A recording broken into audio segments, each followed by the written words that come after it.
안녕하세요. 안티기자 지휘창구입니다. 한화우선은 부산 마덱스 2023에서 합동 화력함 모형 공개를 했습니다. 생존성에 취약하다는 평가를 받고 있는 기존 아고넬CB에서 진보한 개념으로 합동 화력함은 포함 마스트를 장착하여 강력한 대공 능력을 보유해 생존성을 높였습니다. 만재 배수량 8,000톤급 함정으로 만들어진 합동 화력함은 현무포, 5, 해성2 등 국산 장거리 미사일을 탑재 가능하며 전력화 시 전략사령부에서 운영할 것으로 보입니다. 오늘은 마덱스 2023에서 공개된 합동 화력함에 대해 분석해보는 시간을 가져볼까 합니다. 합동 화력함은 중구축함, 수직 발사 체계만 100여 개로 함대공, 함재지 등 각종 국산 장거리 미사일을 탑재해 떠다니는 미사일 기지로 불리는 합동 화력함 설계 모형이 첫 선을 보였습니다. 한화우선은 지난 7일 부산 백스코에서 개막한 마덱스 2023 자체 부스에서 국내 최초의 합동 화력함 모형을 전격 공개했습니다. 현재 개념 설계 단계인 합동 화력함은 KDDX 구축함 선체 설계를 기반으로 하여 대형 이지스 구축함 크기인 배수량 약 8,000톤, 길이 150m, 폭 20m로 여느 함정과 달리 함포가 달려있지 않습니다. 대신 현무포, 5 계열 함대지 탄도미사일과 해성2 함대지 수당미사일 등 장거리 미사일과 함대공 등 국내 장거리 미사일이 다양하게 탑재되었습니다. 세종대왕급 이지스함과 비슷할 정도로 VLS가 많으나 세종대왕급에는 탑재할 수 없는 현무5 탄도미사일까지 탑재 가능합니다.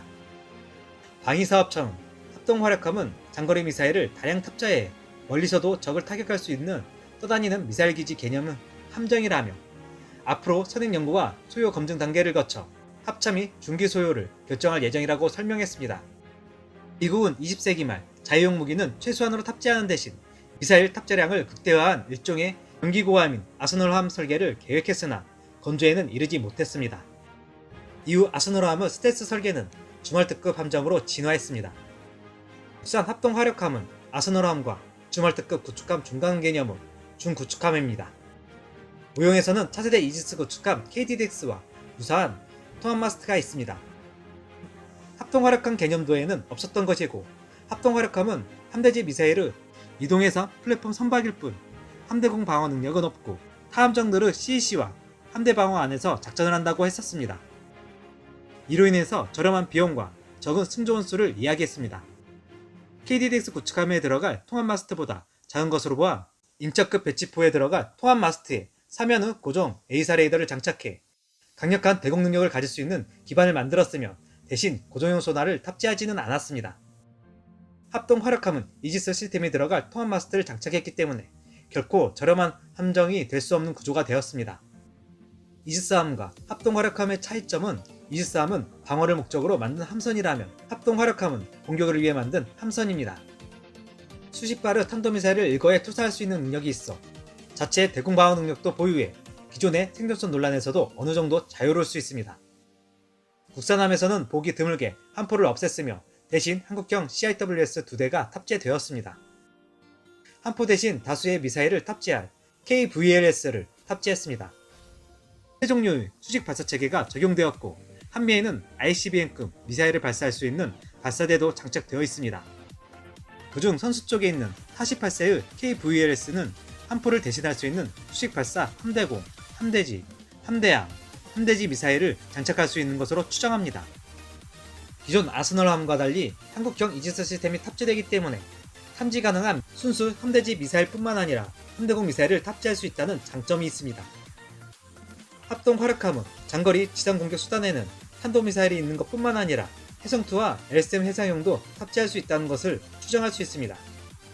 함교 구조물 바로 뒤에 있는 KVLS-2는 해성2 4일로로 보입니다. KVLS-2는 정조 대왕함에서 운영할 현무2 탄도미사일을 운영합니다.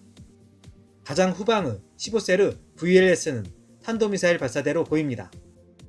중갑판의 현무포 고위력 탄도미사일 발사대는 육군이 쓰는 현무포 발사대를 넣은 것으로 보입니다. 현무포는 탄도 중량이 4톤으로 알려져 있는데 현무포를 사용하기에는 KVLS-2 크기가 작아 운용이 불가능한 것으로 보입니다.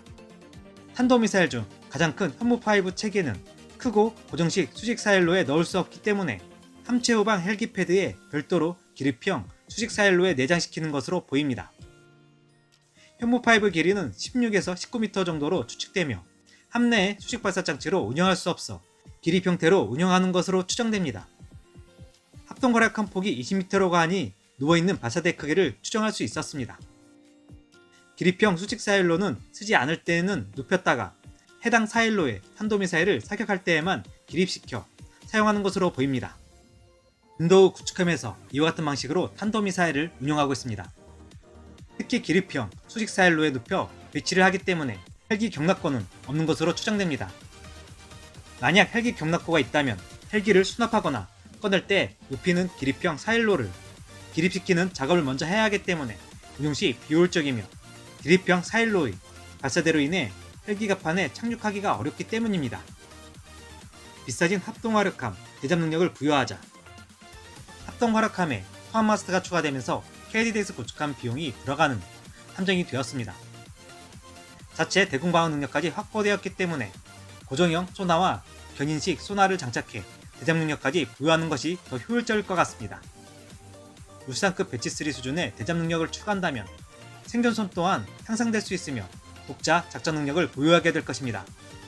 이 부분은 상시 호위함을 대동하고 다녀야 되는 부담을 줄여줄 수 있습니다. 이미 명목상 합동 화력함이라고 하지만 토함마스트가 추가되면서 사실상 중구축함 수준의 함정이 되었습니다. 전체 금액에서 볼 때 대잠 능력 추가에 많은 비용이 추가되는 것은 아니기 때문에 충분히 고려해 볼 만한 옵션이라 생각됩니다. 합동 화력함 의미와 미래는 앞서 제가 제안한 대잠 능력을 합동 화력함에 부여한다면 독자 작전 능력 및 평시 작전에도 활용할 수 있는 사실상 중구축함으로 다목적함이 될 수 있습니다.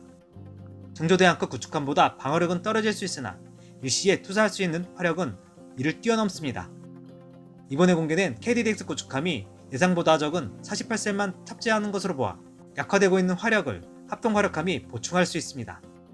명목상 함대지 미사일 위주로 무장을 한다지만 LSM 해상형 등 대공 미사일로 무장이 가능하며 미사일 서툴만 아닌 평시작전 능력을 부여해 그 활용성을 폭높일 수 있습니다. 이는 합동 화력함이 KDDX 구축함 비용이 들어가는 고가의 함정이 된 만큼 그만큼 활용성이 높은 함으로 개발 건조되는 것이 합동 화력함과 해군 후 미래를 밝게 하는 것이기 때문입니다. 오늘 준비한 내용은 여기까지입니다. 안티기자 지휘창고 멤버십에 가입하시면 영상 제작을 후원하실 수 있습니다. 구독, 좋아요, 알림 설정은 좋은 콘텐츠 제작에 큰 힘이 됩니다.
작아 보이지만 진짜 엄청 큰데 수출이 돼서 항상 자체가 되는데 그래서 지금 약간의 ES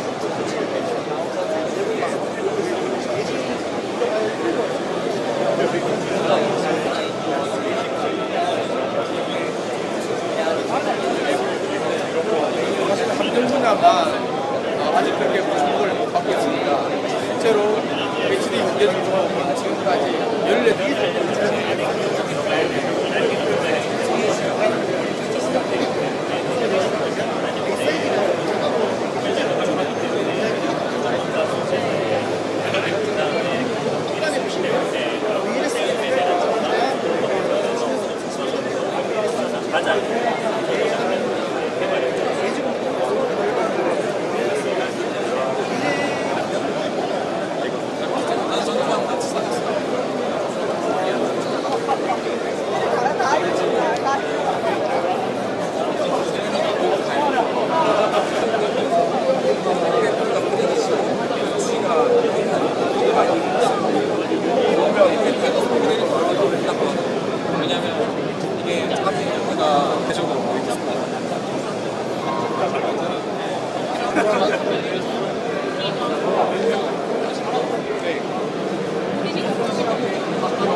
좌표를 받아서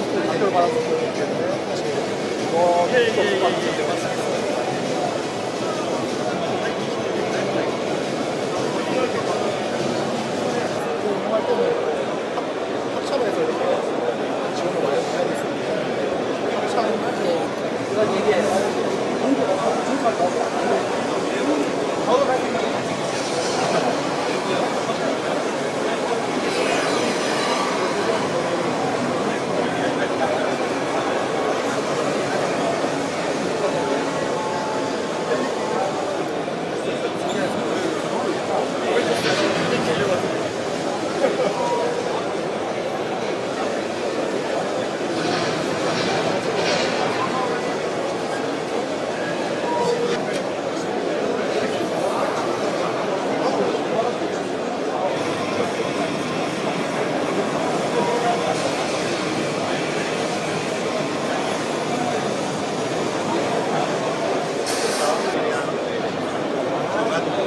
아니 왜냐면 탐내기가 정해지지 않았는데 그러니까 보통 뭐 시기는 다 정해져야 이제 합판 위가 완전히 달라지기 때문에 일단은 아직 좀 기다리고 있습니다.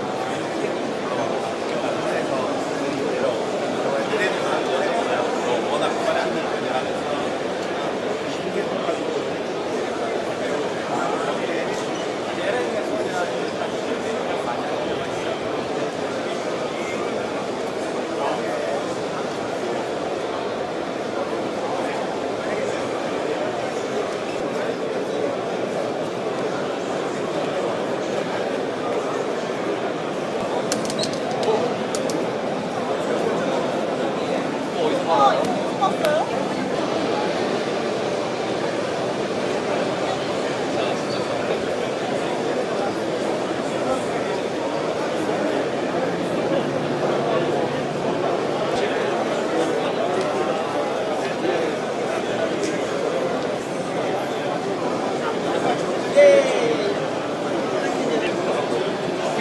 맞습니다.